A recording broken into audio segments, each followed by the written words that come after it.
Assalamualaikum warahmatullahi wabarakatuh. Saudara sekalian, para mahasiswa, para ekonom, dan para pelaku bisnis yang berbasis syariah. Selamat jumpa kita dalam sosialisasi ekonomi syariah. Kali ini kita akan coba menyampaikan beberapa tahapan terhadap orang-orang yang sukses dalam berbisnis. Untuk mencapai sukses seseorang itu harus menggali segala potensi yang ada pada dirinya. Setapak demi setapak guna untuk mencapai puncak karir di masa yang akan datang. Untuk meraih suksesnya berbisnis itu kita harus melewati beberapa tahap. Tahap pertama, kita mau bekerja keras. Kerja keras merupakan modal awal yang akan menentukan kita itu sukses atau tidak sukses. Dan bagaimana kita bisa menekan kemalasan kita itu diganti dengan semangat juang, semangat bekerja, dan semangat berusaha untuk meraih prestasi kita di masa yang akan datang. Itu yang pertama. Yang kedua, kita pandai bekerja sama dengan orang lain. Di dalam berbisnis, perbanyaklah berteman dengan orang lain. Kita dapat memanfaatkan kemampuan orang itu berkaitan dengan kemampuan manajemen, menggunakan tenaga orang lain untuk mencapai tujuan kita, yaitu keberhasilan kita di masa yang akan datang. Yang ketiga, kita sebagai pelaku bisnis memiliki penampilan yang baik. Penampilan yang baik ini berkaitan dengan penampilan kita untuk mengemban amanah yang diberikan oleh orang lain. Artinya apa? Artinya bagaimana sikap kita untuk selalu melaksanakan semua sesuatu yang didasarkan kejujuran, didasarkan kepada tanggung jawab dalam menjalankan sesuatu. Dengan begitu pertalinan pertemanan kita akan semakin erat. Dan eratnya pertemanan kita di dalam berbisnis itu akan semakin memperlancar ruang usaha kita. Yang keempat, yakin, self-confident. Kita harus yakin dengan segala kemampuan kita. Yakin dengan segala yang kita lakukan itu akan menghasilkan sesuatu yang baik. Kemudian kita serasikan dengan keputusan kita. Di samping itu kita tawakal kepada Allah Subhanahu wa Ta'ala. Yang kelima, untuk meraih sukses itu langkah yang kelima itu adalah pandai membuat keputusan, making sound decision. Ini berkaitan erat dengan seberapa jauh kemahiran kita dalam mempertimbangkan semua sesuatu yang sebelum kita membuat sebuah keputusan. Usahakan untuk selalu bertanya kepada orang lain yang ada di sekitar kita. Lalu kemudian kita buat keputusan tanpa ada keraguan kita sedikit pun.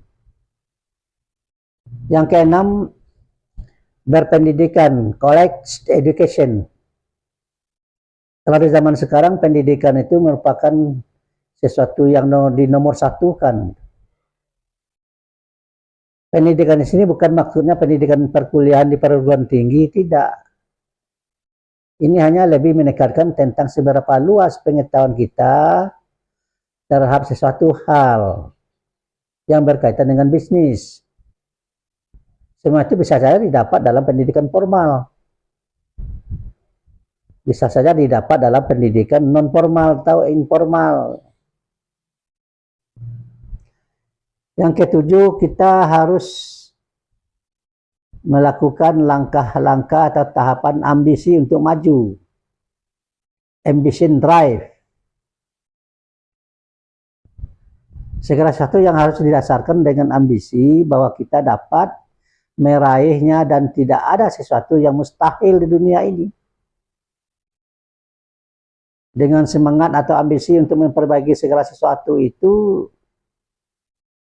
telah kita laksanakan di masa yang lalu untuk mewujudnya sampai tercapainya kesempurnaan di masa yang akan datang. Yang kedelapan, pandai berkomunikasi, ability to communication. Dalam Islam, kita harus membina silaturahmi dengan orang lain yang kita kenal selama ini. Dengan selalu terpelihara hal tersebut, insya Allah pintu rezeki kita akan terbuka luas dengan selebar-lebarnya. Kenapa? Karena dengan begitu banyak sambungan-sambungan silaturahmi kita untuk mewujudkan kesuksesan kita di masa yang akan datang. Kemudian selanjutnya, produktivitas kerja. Produktivitas kerja itu berasal dari kata produktif, yang artinya kegiatan yang menghasilkan atau yang menghasilkan kegunaan, utility. Jika seorang bekerja ada hasilnya, maka ia pun produktif namanya. Dan biasanya orang-orang yang memiliki kreativitas tinggi itu selalu akan melakukan hal-hal yang menghasilkan atau menambah nilai guna. Maka makin lama ia semakin produktif hidupnya.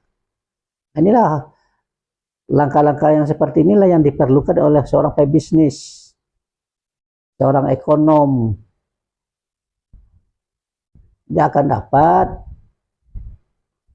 menghasilkan atau memproduksi produk-produk yang bermanfaat bagi orang lain.